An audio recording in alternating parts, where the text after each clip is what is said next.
Bom dia, vamos continuar nossa segunda videoaula sobre compostagem orgânica. Acompanhe. Então, vamos ver como é que é a montagem propriamente dita da pilha de composto. Aqui são algumas figuras. Você vê, tem que fazer a limpeza do local, fazer a marcação também. Não é só colocar de qualquer jeito, tem que fazer a marcação direitinho, pegar uma trena, né? E aí, começa a colocar o composto, depois de ter limpado a área, pega uma pá, faz direitinho e coloca também água. E aí a primeira camada, ela é feita com material palhoso, que é aquela fonte de carbono, para poder diminuir a perda de nitrogênio e outros nutrientes para o solo. A primeira camada a gente já bota material palhoso, capim. Deve ser mais ou menos de 20 a 40 centímetros de altura. E aí a terceira camada será de uma fonte de micro-organismos, caso a segunda camada seja apenas de fonte de nitrogênio. Então, a segunda camada ela será de material rico em nitrogênio e sua altura está relacionada com o volume adotado na primeira camada. O material de enriquecimento, caso seja utilizado um material de enriquecimento mesmo, ele será utilizado após a terceira camada. Lembrando que a cada camada você tem que fazer a irrigação de maneira uniforme. Se possível, você pode utilizar uma mangueira ou um chuveiro. Porque a água, gente, é de extrema importância para o desenvolvimento dos micro-organismos, mas também não em excesso. Colocar água demais também não tem condições. Em épocas muito chuvosas, por exemplo, a gente tem que fazer a cobertura com palhas ou então uma lona plástica, que foi o que a gente fez lá no campus do IFP Valença, para proteger das chuvas que podem interferir na decomposição dos materiais. Aí depois da chuva a gente retira a lona e não tem nenhum problema. Então, assim, vamos ver se vocês entenderam. Primeira camada a gente coloca material palhoso, e aí na segunda camada a gente coloca um material rico em nitrogênio, e depois coloca um material rico em inoculante, que pode ser um esterco. Vamos ver se vocês entenderam aqui, ó. Vamos começar. Repete a sequência desde a primeira camada. Primeira camada, a gente coloca mais ou menos 30 centímetros de material palhoso, capim, bagaço de cana, ricos em carbono. Aí depois, a segunda camada, de 10 centímetros só, você pode utilizar leguminosas ou pode utilizar esterco. Esse material inoculante aqui é o próprio esterco. Então, você pode utilizar dentro desses 10 centímetros, você pode utilizar as leguminosas e também pode utilizar o esterco, né? Pode ser bovino ou pode ser caprino. E aí, gente, você pode colocar depois dessas camadas o material de enriquecimento, que é o quê? Casca de ovo, boa de café, farinha de arroz, farinha de osso, casca de arroz, farinha de arroz é casca de arroz. E aí você vai repetindo. Colocou essas camadas, material palhoso, material rico em nitrogênio, colocou o material de enriquecimento, jogou água, molhou. Aí, novamente, depois coloca o material palhoso até atingir mais ou menos 30 centímetros, novamente, aí depois coloca novamente as leguminosas 10 centímetros, e aí você vai subindo. Lembrando que pode ser no máximo 1,5 metro. Por isso que a proporção é 3:1, né? Aquela 3 materiais de carbono para 1 material de nitrogênio.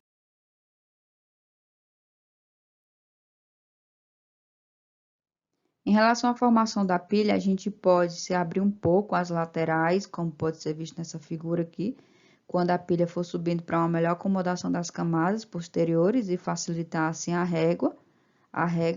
A última camada deve ser de material palhoso. Então, quando vocês forem colocar a última camadazinha aqui, tem que ser material rico de carbono. Por quê?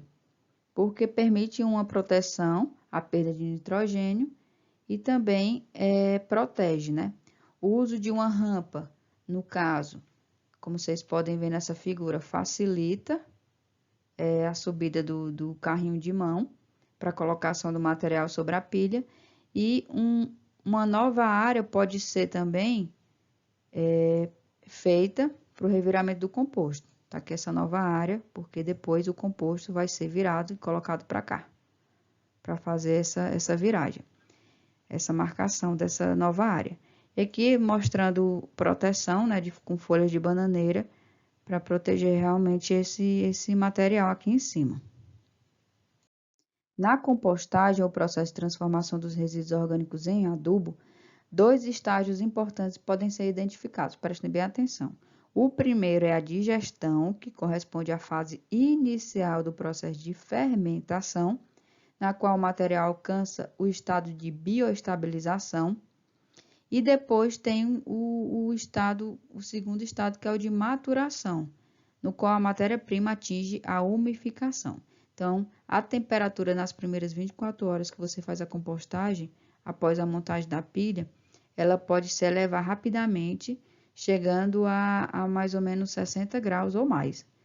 E aí, essa temperatura ela deve continuar alta, assim, vai diminuindo com o tempo, mas ela fica em torno de 50 a 60 graus, se mantendo nessa faixa por 60 dias. E aí ajuda na decomposição. Após esta fase, ela cai gradualmente até atingir a temperatura ambiente. Muito cuidado, então, na hora da viragem da pilha, porque chega a sair uma fumaça. Não sei se vocês chegaram a ver lá no campus, mas sai uma fumaça, e aí se você colocar a mão, você pode se queimar. Então, muito cuidado. Como é que a gente faz o manejo da pilha? Não é só colocar as camadas e deixar lá, e esperar 90 dias o composto estar pronto. Não, a gente tem que fazer o manejo da pilha, tem que fazer o revolvimento para que haja uma melhor aeração daquele composto. Por quê? Porque o manejo ele é feito para garantir as condições ideais de temperatura e umidade da pilha. Então, no caso, o que é o revolvimento dessa pilha? É a transferência da pilha de um local para o outro, e quando a pilha é revirada, ocorre uma eliminação de gás carbônico, liberando o acúmulo pelos micro-organismos, e a incorporação do oxigênio, do ar, né, dentro da pilha. Aí dissipa o calor e o excesso de umidade também por conta desse reviramento. Se não você fazer essa viragem, ia pegar fogo aquela pilha, uma temperatura bem alta. O revolvimento pode ser manual, com auxílio de pás, que é mais utilizado na agricultura familiar, carrinho de mão também, garfos, ou pode ser mecanizado com o uso de uma pá carregadeira acoplada ao trator.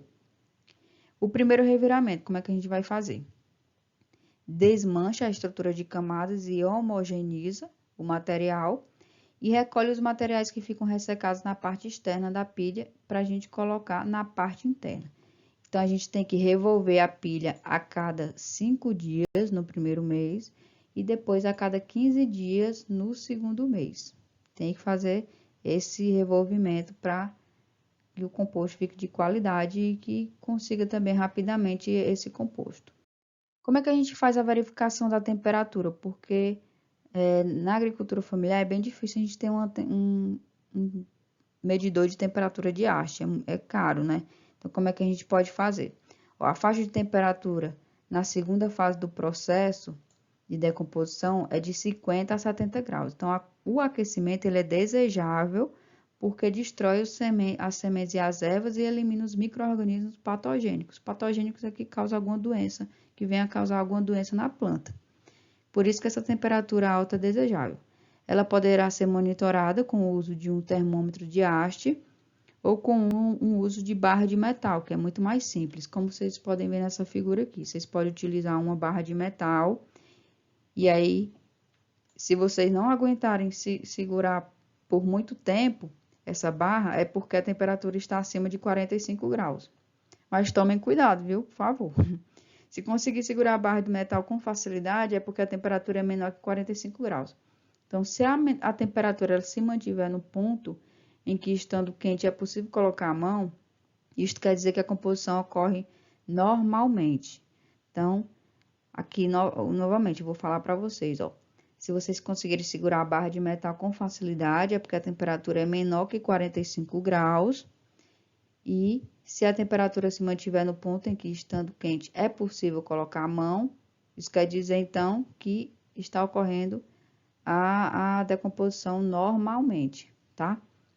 Mas muito cuidado na hora de fazer isso. Quais são as características do composto pronto, depois que ele já está passou por todo esse processo de viragem. O composto, ele apresenta-se com as seguintes características: uma redução do volume da massa para 1/3 do volume inicial. Então, se tem uma pilha no começo de 1,5 m, vai diminuir 1/3. Degradação física dos componentes, não sendo possível identificar os constituintes iniciais. Então, se você colocou uma melancia, uma casca de banana, uma casca de ovo, no final da compostagem você não tem como saber se você colocou ela lá. Então, tem que realmente não conseguir distinguir os materiais que você colocou, porque está decomposto. O cheiro de terra agradável, não aquele cheiro forte, tem que ter um cheirinho bom. Permite que seja moldado facilmente na mão, como pode ser visto aqui nessa figura. Pode ser facilmente moldado na mão. Aqui já está ainda um pouco de umidade, aqui já é o composto praticamente pronto, tá? E uma temperatura baixa, lógico, do composto, não pode estar mais com a temperatura alta. Aqui é um teste para verificação da umidade. Aqui no começo você pega o composto, se sai muita água, é porque o composto já está com umidade muito grande, não está bom. E quando ele já está mais sequinho assim, é porque ele já está no ponto. E qual é o tempo da compostagem? Depende de diversos fatores. Quanto maior for o controle, mais rápido será o processo. Mas de 30 a 60 dias, ele está bioestabilizado e curado entre 90 a 120 dias. Então, a partir mais ou menos de 90 dias que você pode utilizar o composto na sua propriedade ou até mesmo vender. Aqui já é porque ele já está no ponto. Vou mostrar algumas fotos para vocês do que a gente fez lá no campus. A gente colocou esterco, capim, já só tinha capim seco, foi o jeito a gente colocar, leguminosas, como fonte de nitrogênio, colocamos água para cada pilha, homogeneizamos, né? Colocamos, espalhamos em cada pilha. Como também colocamos as cascas de ovos para enriquecer com cálcio, fonte de cálcio, e sempre colocando água a cada pilha no caso, a cada camada que a gente fazia, né? Cada camada que a gente fazia, a gente colocava água aqui, leguminosas, esterco, com fonte de nitrogênio. Aí pedia para os alunos pisarem para a gente diminuir para ficar compactado mesmo, para diminuir a camada. Vou mostrar aqui para vocês que a gente utilizou casca de arroz para enriquecer também. Utilizamos restos de frutas como melancia, banana, que a gente pegou no próprio refeitório, que as meninas trouxeram. Aqui, como sempre, irrigando, colocando também camadas de nitrogênio, aqui camadas de carbono. Lembrando, 3 para 1, né? 3 volumes de material de volume capim, no caso carbono, para 1 de nitrogênio. No final a gente colocou essa lona plástica, porque estava chovendo, e aqui já é o final da pilha que a gente já fez. Aqui já estava com mais um tempo, mais ou menos uns 30 dias, e estava fazendo a viragem, os alunos estavam fazendo a viragem do composto. E aqui no caso o composto já estava com mais de 45 dias, vocês veem aqui que ele já está bem homogêneo, a gente não consegue mais ver aquela melancia, aquela banana, e aqui sempre fazendo o revolvimento das pilhas para melhor aeração e maior decomposição dos micro-organismos, tá? Aqui já é no finalzinho, acho que aqui já era março, e aqui você vê a terra, uma grande quantidade de humus mesmo, de nutrientes, e aqui o composto já está num estágio mais avançado. Então, gente, a compostagem, ela melhora as características físicas, químicas e biológicas, que eu já falei, menor erosão também do solo, redução da utilização de fertilizantes químicos, porque a gente está usando adubação orgânica, aí tem a sustentabilidade pelo meio, diminuição do volume de resíduos encaminhados para os aterros sanitários, que é da nossa propriedade, não requer grande conhecimento técnico e equipamento, que vocês viram que não tem um bicho de 7 cabeças, né? É bem fácil, é só a gente utilizar realmente a quantidade certa de carbono e nitrogênio. Todo o processo pode ser utilizado manualmente, como eu mostrei para vocês, e a riqueza de nutrientes e umidade do solo, que tem esse composto no final. Na hora de comercializar esse produto, o composto ele tem que estar curado e deve ter o pH no mínimo de 6, no mínimo também 40% de matéria orgânica. O teor de nitrogênio ele tem que ser acima de 1% no produto curado e seco, no final da compostagem, né? E a relação CN ela tem que ficar entre 10:1 e 12:1, sendo que a lei exige no máximo 18:1. Então, lembrando que começa a compostagem com 30:1 e diminui de 10:1 ou 12:1. Para se comercializar o produto, existem alguns padrões exigidos por lei para análise química e a comercialização deve acontecer o mais breve possível, porque se demorar demais, o produto ele tem que ser armazenado em local protegido contra a chuva e também a insolação direta, como vocês podem ver nessas figuras aqui.